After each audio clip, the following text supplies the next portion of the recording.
Hello friends, welcome to my YouTube channel special study for selection. NCERT history की आपने कुछ classes देखी होंगी। आज हम एक नई बुक स्टार्ट कर रहे हैं, एनसीईआरटी ज्योग्राफी क्लास 6। तो आइए शुरू करते हैं। इसका पहला चैप्टर है सौरमंडल में पृथ्वी।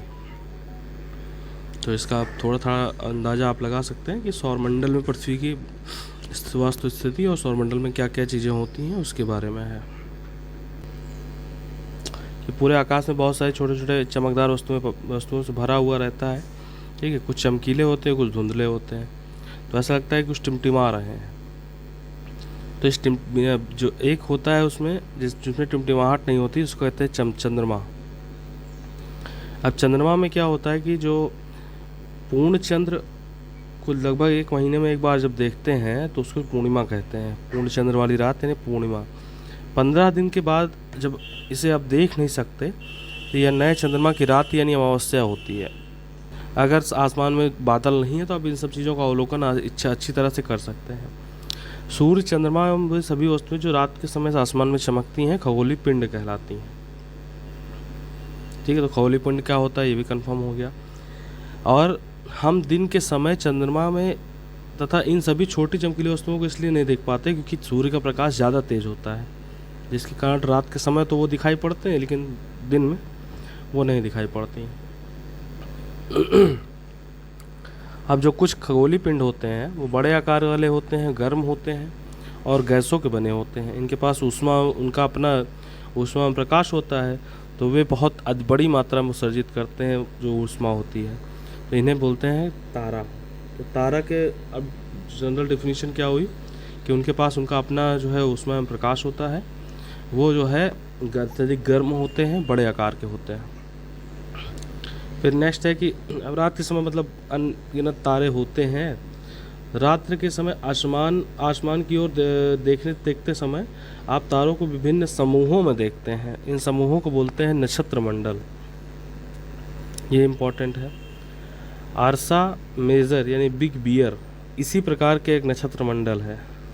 ठीक है, और बहुत आसानी से आप सप्त ऋषि यानी 7 संत यानी 7 तारों का समूह जो कि नक्षत्र मंडल आरसा मेजर का भाग है को आप इजली देख सकते हैं। प्राचीन समय में लोग रात्रि के समय दिशा निर्धारण के लिए ध्रुव तारे का प्रयोग करते थे क्योंकि वह हमेशा उत्तर की दिशा में रहता है। ध्रुव तारे में भी कैसे क्लियर करते थे कि आसमान में हमेशा एक ही स्थान पर रहता है। हम सप्तार्षि जो सप्त ऋषि होता है तारा का जो नक्षत्र मंडल है उसकी सहायता से ध्रुव तारे की स्थिति जानते थे। कैसे कि उससे संकेतक तारों को आपस में मिलाते हुए एक काल्पनिक रेखा खींची जाती थी। उसे जब आगे की ओर बढ़ाया जाता है ध्रुव तारे इंगित करती थी। कैसे, ये सप्तार्षि है, उसके बगल में सीधी रेखा खींची गई तो आगे। फिर कुछ खगोलीय पिंडों में अपना प्रकाश और ऊष्मा नहीं होती है। ये तारों से प्रकाशित होते हैं। इन्हें पिंड को ग्रह कहते हैं। अंग्रेजी में प्लेनेट बोलते हैं, जो कि ग्रीक भाषा प्लेनेटाई शब्द से बना है, जिसका अर्थ होता है परिभ्रमक यानी चारों ओर घूमने वाला। पृथ्वी जिस पर हम रहते हैं यह भी एक ग्रह है। इसका अपना संपूर्ण प्रकाश और ऊष्मा सूर्य से प्राप्त करती है। पृथ्वी के सबसे नज़दीक तारा सूर्य ही है। पृथ्वी के बहुत अधिक दूरी से जैसे चंद्रमा से देखने पर चंद्रमा की तरह वो प्रतीत होती है। इसमें कुछ रोचक तथ्य टाइप का लिखा हुआ है कि बृहस्पति, शनि और यूरेनस के चारों ओर छल्ले हैं। ये छल्ले विभिन्न पदार्थों में असंख्य छोटे छोटे पिंडों से बनी पट्टियाँ हैं। इन छल्लों को शक्तिशाली दूरबीन के द्वारा देखा जाता है। ये तो बेसिक बात है। यहाँ पे हम जो है सौरमंडल की फ़ोटो देख रहे हैं, जिसमें सूर्य सबसे केंद्र में है। उसके बगल सबसे पहला है बुध, उसके बाद शुक्र, फिर पृथ्वी, फिर मंगल, फिर ये बृहस्पति। एक क्वेश्चन बहुत पूछा जाता है कि मंगल और क्षुद्र ग्रह की पट्टी कहाँ पाई जाती है। तो ये मंगल और बृहस्पति के बीच में पाई जाती है। बहुत इंपॉर्टेंट क्वेश्चन है ये। फिर बृहस्पति के बाद शनि है, शनि के बाद यूरेनस है, यूरेनस के बाद नेपच्यून है। तो ये आपके 8 ग्रह हो गए। अब इनमें क्या क्या खासियत है। जैसे बुध है तो सूर्य के चारों ओर 88 दिन में कंप्लीट करता है। अच्छा, ये दिन कहाँ से काउंट होता है? पृथ्वी के सापेक्ष, मतलब पृथ्वी में जैसे दिन होता है 24 घंटे का, उसके सापेक्ष इस पे बात होती है। और अपने अक्ष पे घूर्णन करता है कब, कितने में? 59 दिन में। और सूर्य के चारों ओर के परिक्रमण 225 दिन शुक्र का है और अपने अक्ष पर 243 दिन। पृथ्वी के साथ क्या है? 365 दिन में है और 1 दिन। चंद्रमा की संख्या भी 1 है इसकी, ये भी इसमें बताया गया है। मंगल के सूर्य के चारों ओर 687 दिन में कंप्लीट करता है और अपने अक्ष पर 1 दिन में। चंद्रमा की संख्या इसमें 2 है। ये सभी आंतरिक ग्रह हैं। पूछा जाता है कभी कभी कि आंतरिक ग्रह कौन कौन से हैं, तो बुध, शुक्र, पृथ्वी, मंगल 4 हैं। अब बाह्य ग्रह में आते हैं तो बृहस्पति सूर्य के चारों ओर जो परिक्रमण करता है इसका 11 साल 11 महीने 12 साल, लगभग 12 साल के आसपास है और अपने अक्ष पे 9 घंटे 56 मिनट में। चंद्रमा की संख्या इसमें 53 है। शनि में सूर्य के चारों ओर परिक्रमण 29 साल 5 महीने में है, अपने अक्ष पे 10 घंटे 40 मिनट में है। चंद्रमा की संख्या 53। जो बाहर की तरफ हैं जिनमें गैस और तरल पदार्थ से बने होते हैं, ये सभी बाह्य ग्रह होते हैं। इसके बाद आता है यूरेनस, सूर्य के चारों ओर परिक्रमण काल 84 साल और अपने अक्ष पर घूर्णन काल 17 साल 14 मिनट। चंद्रमा की संख्या 27। सूर्य के चारों ओर एक परिक्रमण 164 साल। नेपच्यून का अपने अक्ष पर 16 घंटे 7 मिनट। चंद्रमा की संख्या 13।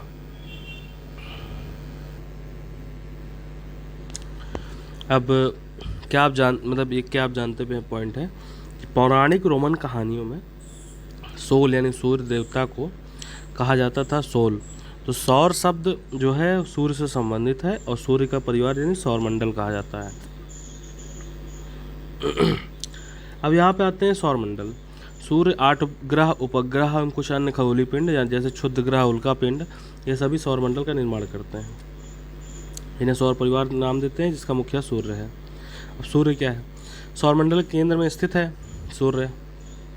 यह बहुत बड़ा एवं अत्यधिक गर्म गैसों वाला होता है। इसमें खिंचाव बल और इससे सौरमंडल को बांधे रखता है, जो इसका खिंचाव बल होता है। सूर्य सौरमंडल के प्रकाश में ऊष्मा का एकमात्र स्रोत है। बहुत इंपॉर्टेंट पॉइंट है ये।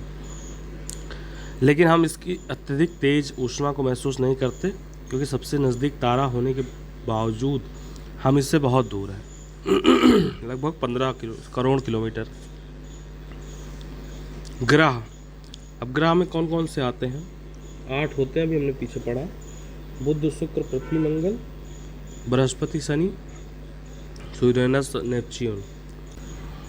एक याद करने का इसमें तरीका दिया हुआ है, लेकिन आप जिस तरीके से भी याद रखते हैं वो याद रखिए। जिसमें लिखा my very efficient mother just served us nuts, लेकिन आप जैसे याद रखते हैं वैसे रखिए। सौरमंडल सभी 8 ग्रह निश्चित पथ पर सूर्य का चक्कर काटते हैं, जो कि दीर्घवृत्ताकार है, इसे कक्षा कहते हैं। बुध सूर्य के सबसे नज़दीक है, वो अपनी कक्षा के में सूर्य के चारों ओर एक चक्कर लगाने में इससे केवल 88 दिन लगता है। शुक्र पृथ्वी का जुड़वा ग्रह माना जाता है। बहुत इंपॉर्टेंट लाइन है। आकार और आकृति के लगभग पृथ्वी के समान ही है। अभी तक प्लूटो भी एक ग्रह माना जाता था, परंतु 2006 में एक बैठक हुई जिसमें निर्णय लिया गया कि इसको खगोलीय ग्रह में रखा जाएगा, प्लूटो को। फिर है पृथ्वी। सूर्य के हिसाब से पृथ्वी का तीसरा ग्रह है। आकार में 5वां सबसे बड़ा ग्रह है सूर्य से दूरी के हिसाब से। ध्रुव पर थोड़ी चपटी है, यही कारण है कि इसको भूआब कहते हैं, ना कि जो है गोल, जो कि इसका मतलब अर्थ होता है पृथ्वी के समान आकार। फिर जीवन के लिए अनुकूल परिस्थितियां यहाँ पे हैं, संभवतः पृथ्वी पे ही पाई जाती हैं। पृथ्वी ना तो अधिक गर्म है ना ही ठंडी। यहाँ पानी और वायु उपस्थित है, जो हमारे जीवन के लिए आवश्यक है। वायु के जीवन के लिए आवश्यक गैसें जैसे ऑक्सीजन मौजूद है। इन्हीं कारणों से पृथ्वी सौरमंडल सबसे अद्भुत ग्रह है सौरमंडल का। अंतरिक्ष पर देखने पर यह पृथ्वी नीले रंग की दिखाई पड़ती है, क्योंकि 2/3 सतह पानी से भरी हुई है, इसलिए इसे नीला ग्रह भी कहा जाता है। यहाँ पे एक पॉइंट है, प्रकाश की गति लगभग 3 लाख किलोमीटर प्रति सेकंड है। इस गति के बावजूद सूर्य से प्रकाश तक पृथ्वी तक आने में 8 मिनट का समय लगता है। नील आर्मस्ट्रांग सबसे पहले व्यक्ति थे जिन्होंने 20 जुलाई 1969 को चंद्रमा पर कदम रखा था। चंद्रमा के बारे में देखिए, हमारी पृथ्वी के पास एक उपग्रह है यानी चंद्रमा। इसका व्यास पृथ्वी के व्यास का 1/4 है। क्वेश्चन पूछ लिया जाता है या इसको ऐसे लाइन में दे दिया जाता है कि इनमें से कौन सा कूट सही है, तो इसमें दे दिया जाएगा पृथ्वी का व्यास जो है चंद्रमा के व्यास से 4 गुना है, ऐसे करके। यह इतना बड़ा इसलिए प्रतीत होता है क्योंकि ये नज़दीक है। इसकी दूरी अपने यहाँ से 3084 किलोमीटर है, 384 अब आप पृथ्वी से सूर्य के चंद्रमा की दूरियों में तुलना कर सकते हैं, दोनों की दूरी पता चल गई। अब यहाँ 2-3 चीज़ें पॉइंट की गई हैं कि उपग्रह एक खगोलीय पिंड जो ग्रहों के चारों ओर चक्कर लगाता है। जिस प्रकार ग्रह सूर्य के चारों ओर चक्कर लगाता है, तो मानव निर्मित उपग्रह क्या है? यह एक कृत्रिम पिंड है जहाँ पे वैज्ञानिकों द्वारा जिसका उपयोग ब्रह्मांड के बारे में जानकारी निकालने में, इकट्ठा करने में लगता है। पृथ्वी के संचार माध्यम के लिए भी इसका प्रयोग किया जाता है। इसे रॉकेट द्वारा अंतरिक्ष में भेजा जाता है एवं पृथ्वी की कक्षा में स्थापित कर दिया जाता है। अंतरिक्ष में उपस्थित कुछ उपग्रह जैसे इनसेट, IRS, एडुसेट, ये सभी हैं। पॉइंट है कि चंद्रमा पृथ्वी एक चक्कर लगभग 27 दिन में पूरा करता है। इतने ही समय में अपने अक्ष पर भी पूरी करता है। ये बहुत इंपॉर्टेंट पॉइंट है। पूछा भी गया है कि पृथ्वी का हमें केवल एक ही भाग क्यों दिखाई पड़ता है। इसी कारण है कि दोनों चीज़ें वो सेम टाइम में कंप्लीट कर रहा है। चंद्रमा की परिस्थितियाँ जीवन के लिए अनुकूल नहीं हैं। इसकी सतह पर पर्वत, मैदान, गड्ढे हैं जो चंद्रमा की सतह पर छाया बनाते हैं। पूर्णिमा के दिन चंद्रमा पर इनकी छाया को देखा जा सकता है।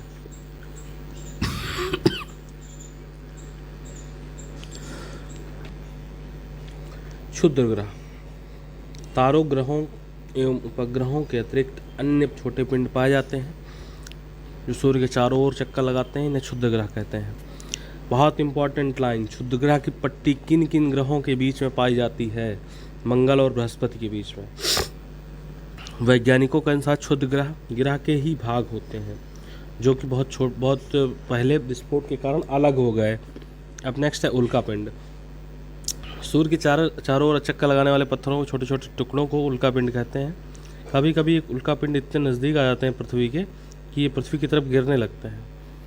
इस दौरान वायु के साथ घर्षण होता है और गर्म होकर जल जाते हैं। चमकदार प्रकाश उत्पन्न होता है। कभी कभी कोई उल्का पिंड बिना जले ही पृथ्वी पर गिर जाता है तो धरातल पर गड्ढे बन जाते हैं।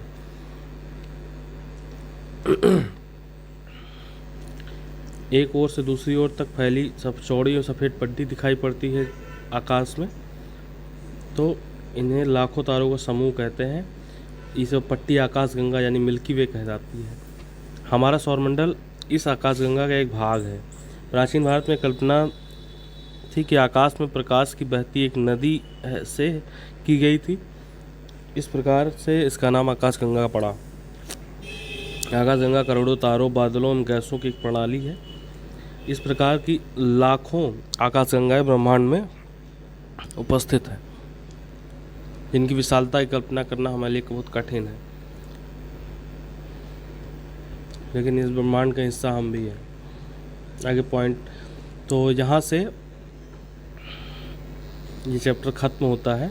इसमें एक चीज़ ध्यान रखिएगा कि पृथ्वी एक छोटा सा भाग है, उससे ऊपर सौरमंडल, उससे ऊपर आकाशगंगा और उससे ऊपर ब्रह्मांड है। ठीक है,